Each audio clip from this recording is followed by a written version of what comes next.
Jeanne Van Haaf, lectrice, autrice, éditrice de romance. Et cet été, je t'invite à écrire une romance. Pour ceci, je vais me servir de mon cahier d'exercice du Pitch de la romance comme ligne directrice. C'est un cahier qui est disponible sur Amazon. Il y a une centaine d'exercices avec des exercices d'écriture, des questions, des interviews pour les personnages, des listes, des mises en situation, etc. pour la construction du roman et la construction de ces personnages. Et je vais donc m'en servir pour dégager les étapes clés pour la préparation et l'écriture d'une romance. Comme ça, on passe tout de suite à l'action. C'est le moment. Et avant de commencer, avant de se lancer dans la préparation, avant de se lancer dans l'écriture, on va rappeler les bases, la définition de la romance, parce que sur les réseaux, c'est devenu une tradition. Toutes les semaines, on se pose des questions, on se demande quelle est la réelle définition et on n'est pas d'accord avec la définition. Alors que pour que votre histoire soit une romance, il faut qu'elle obéisse à deux lois. Et dans le cahier d'exercice, c'est dans les premières pages. Pourquoi loi? C'est parce que les règles, on peut les contourner, on peut jouer avec. Alors que les lois, on ne peut pas jouer avec les lois. C'est soit ça ne pas ça. Donc la première loi, c'est qu'une romance, c'est la construction ou la reconstruction d'une relation amoureuse. Et la deuxième loi, c'est que les personnages doivent terminer ensemble, heureux, amoureux et vivants, absolument vivants. La seule exception, le seul moment où on peut avoir des personnages morts, c'est quand on écrit du fantastique, de la fantaisie, de la science-fiction, du paranormal, où soit un des personnages est mort et on le ressuscite, soit les personnages sont morts mais leur histoire se déroule dans l'au-delà, donc ils sont ensemble pour toute l'éternité. Donc Autant n'importe le vent, ce n'est pas une romance. Avant toi, ce n'est pas une romance. Roméo et Juliette, ce n'est pas une romance. Nos états contraires, ce n'est pas une romance. Il y a beaucoup de romances qui ne sont pas vendues comme des romances. Elles sont vendues sous l'étiquette de littérature générale. Marc Lévy, Guillaume Musso, en tout cas dans les premiers romans, ça fait longtemps que je ne les ai pas lus. Mais il y a des romances qui sont vendues comme des romances et qu'on pourrait les lire comme des romances, mais qui ne sont pas.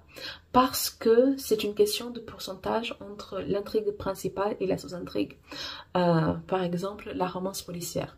Une romance policière, on a une histoire d'amour qui se construit, et entre deux bisous et deux conversations, on a une enquête, on a des suspects, on a tout ce qui se passe dans un commissariat avec des policiers, des détectives, avec des agents spéciaux, etc. Donc, le pourcentage de ces deux intrigues va définir le vrai label de nos histoires. Donc, ça peut être une romance policière si entre 60 et 80% de l'histoire, c'est l'histoire d'amour, et entre 40 et 20%, c'est l'enquête. Alors il suffit de passer à 50-50, ou il suffit de passer l'enquête à 60%. Là, ce n'est plus une romance policière, mais c'est un polar avec des éléments romantiques. Et le truc, c'est que c'est tout aussi bien. C'est que la frontière est tellement poreuse, c'est vraiment de l'ordre du pourcentage, c'est vraiment de l'ordre mathématique, que les lectrices de romances policières vont tout autant aimer les polars avec des éléments romantiques. Donc, vérifiez le taux de votre histoire d'amour, le pourcentage de votre intrigue, et vous allez voir si vous êtes dans la bonne catégorie. Et il se peut que ce soit un accident, ce ne soit pas volontaire, etc. Mais il se peut aussi que ce que vous aimiez, ce n'est pas la romance, mais c'est l'autre genre, c'est le genre qui fait votre sous-intrigue, que finalement n'est pas la sous-intrigue. On peut adorer de la fantaisie avec une romance enfant. On peut adorer du médical avec une romance enfant, du médical, du polar, du thriller, de la science-fiction, etc., etc. Donc, il suffit de savoir dans quelle est la jauge de chaque intrigue pour savoir comment marketer. Mais je comprends que pour beaucoup, on va vendre ça en romance avec un sous-genre. Et en tant que lectrice de ces sous-genres-là, parfois on n'y voit que du feu. Mais c'est juste que moi, mon cerveau est plutôt calibré à genre après toutes ces années, mon cerveau est plutôt calibré et donc je sais reconnaître quand c'est une romance, quand c'est juste un autre genre avec des éléments romantiques. Mais les deux me plaisent de la même façon parce que de toute façon, il y a une fin heureuse. Et s'il n'y a pas une fin heureuse, les gens, je ne sais pas ce que tu veux que je te dise.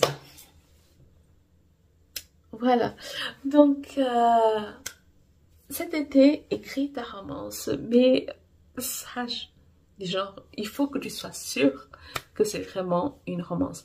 Parce que c'est ok si je n'écris pas de romance, c'est ok. C'est juste que fais attention aux fausses promesses.